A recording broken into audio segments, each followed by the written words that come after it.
Welcome back. This is an Aleks training video on counting valence electrons in a neutral atom. Valence electrons are the outer electrons, the outer shell of electrons. Like a veil of a wedding dress is the outer part.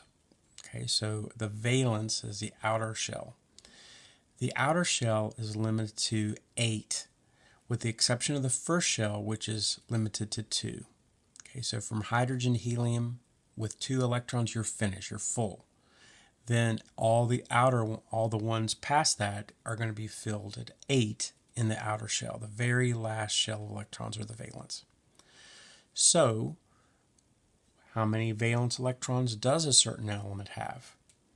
Okay, you know that its protons and its electrons can tell you the atomic number, and the mass number can tell you something about neutrons and protons and electrons. But what about the valence electrons, the outer shell electrons?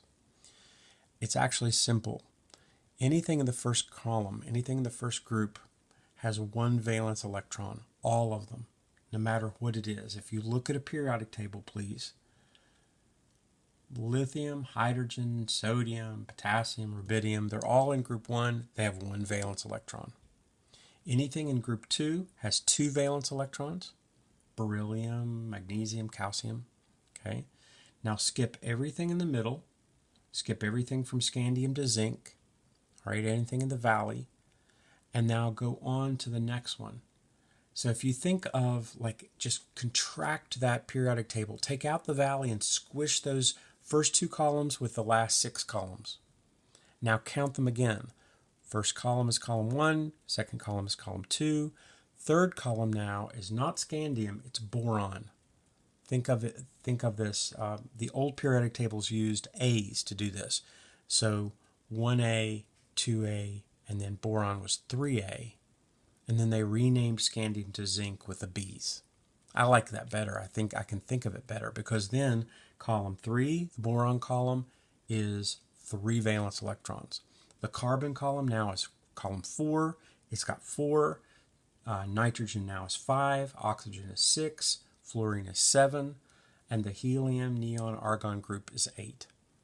Okay, so valence electrons are these outer electrons, and you can guess them just by the column that they're in. So skip the scandium through zinc ones in the valley, squish all of the rest of them together in your mind, and now there's 8 columns there, and there's 8 total valence electrons, 1 through 8. So here's your question. How many valence electrons are in a neutral atom of carbon? Carbon is in the 4th column. If you skip scandium to zinc, it's in the 4th column. Therefore, there are 4 valence electrons. 4 valence electrons in a neutral carbon atom. Okay, I think you can get this.